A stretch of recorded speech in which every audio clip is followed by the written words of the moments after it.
क्या आपने कभी सोचा है कि आजकल हर गली मोहल्ले में बाबा क्यों दिखते हैं? सीते परेशानी, गले में हल्की सी खुजली है, वह छींकन में आराम है। गले में खुजली है, मुंह खोलो, लगाओ माइक, पूछो कहाँ है खुजली, खत्म, माइक पे बोलो। नहीं है। भाग गए। कोई बाबा किसी के दुख का इलाज करता है तो कोई बाबा आपको हर समस्या का हल देता है। ये तेरी बहन बोल नहीं सकती थी? नहीं बोल सकती थी। अभी क्या हुआ? बोलने लगी। लेकिन सवाल यह उठता है, क्या यह सब सच है या फिर सिर्फ एक बड़ा धंधा बन चुका है?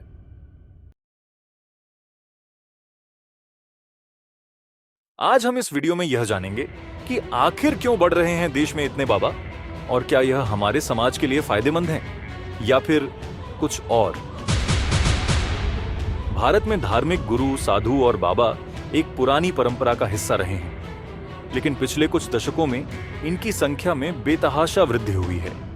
आजकल आप कहीं भी जाएं, किसी गली, मोहल्ले या फिर शहर में आपको एक बाबा जरूर मिल जाएगा। धीरे धीरे बोल, कोई सुनना ले कोई सुनना ले। लेकिन क्या ये बाबा सच में समाज में सुधार लाते हैं या सिर्फ अपनी अपनी पहचान बनाने और व्यापार करने का तरीका ढूंढ रहे हैं? अब आपको क्या लगता है, ये बढ़ती संख्या सिर्फ आध्यात्मिकता के कारण है या फिर इसके पीछे कुछ और कारण है?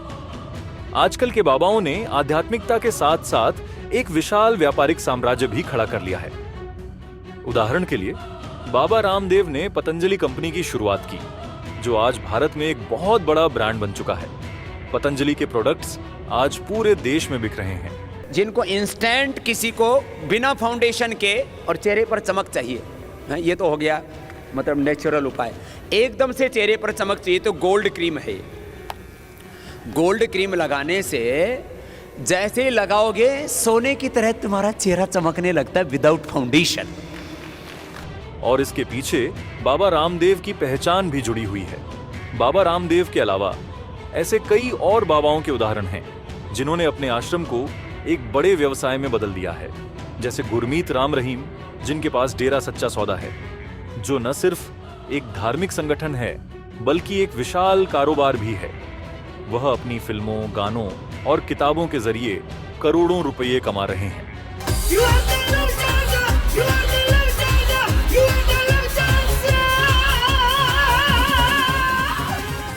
बाबाओं के ऐसे कारोबार मॉडल पर आपकी क्या राय है?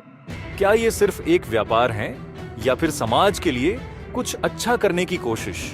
अब बात करते हैं उन बाबाओं की जिनके खिलाफ गंभीर आरोप लगे हैं। उदाहरण के तौर पर गुरमीत राम रहीम को बलात्कार के आरोप में सजा मिली।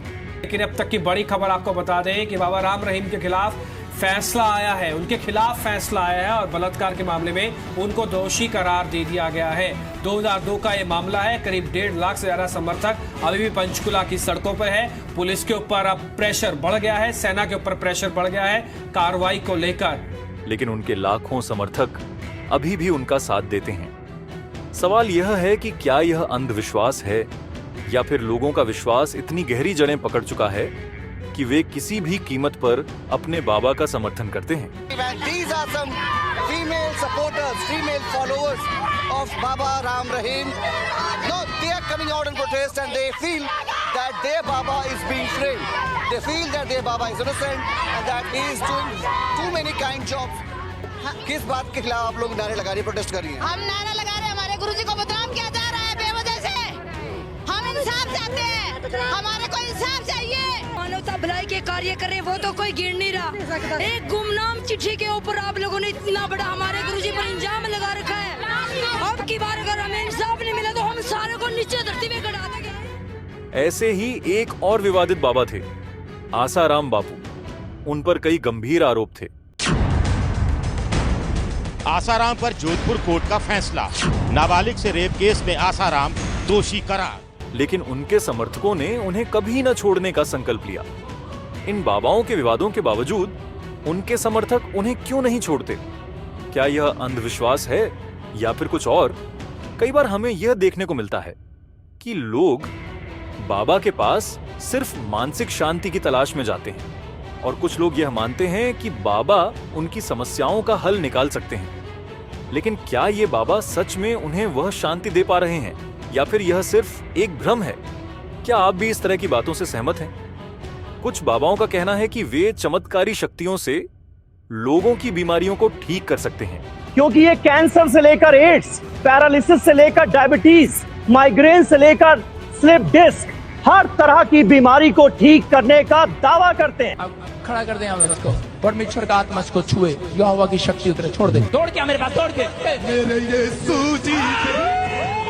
अगर मैं मर जाती, डेड बॉडी भी मेरी लातों से कुचल जाती, मैं बहुत भाग्यशाली समझती अपने आप को। जिसको परमात्मा का दर्जा दिया, उसकी शरण में अगर के सांस निकल जाए तो मुझे उसकी खुशी होगी जो शायद तक बता नहीं सकती। लेकिन क्या यह सिर्फ आस्था का खेल है या फिर कोई वैज्ञानिक आधार है? मनोवैज्ञानिक दृष्टिकोण से देखें तो लोग बाबाओं के पास क्यों जाते हैं? क्या यह सिर्फ इसलिए है क्योंकि उन्हें जीवन में संतुलन की जरूरत है, या फिर इसके पीछे गहरे मानसिक कारण हैं? मनोवैज्ञानिक कहते हैं कि तनाव, अवसाद और सामाजिक असंतोष की स्थिति में लोग बाबाओं की ओर आकर्षित होते हैं। उन्हें लगता है कि बाबा ही उनके जीवन में सकारात्मक बदलाव ला सकते हैं।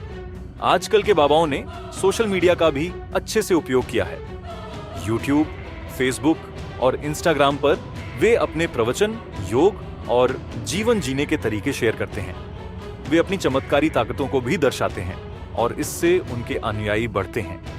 सोशल मीडिया पर इन बाबाओं की गतिविधियां देखने से यह साफ होता है कि वे न सिर्फ धार्मिक व्यक्ति हैं बल्कि एक डिजिटल इन्फ्लुएंसर भी बन गए हैं। तो आखिरकार क्या बाबाओं की बढ़ती संख्या हमारी मानसिक और आध्यात्मिक शांति की ओर एक सही कदम है, या फिर यह सिर्फ एक बिजनेस और भ्रम का हिस्सा बन चुका है? आप क्या सोचते हैं?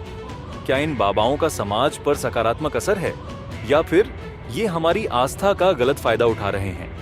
अगर आपको यह वीडियो अच्छा लगा तो कृपया लाइक और शेयर करें और हमारे चैनल डॉक्यूमेंट्री वाइब्स को सब्सक्राइब करना ना भूलें।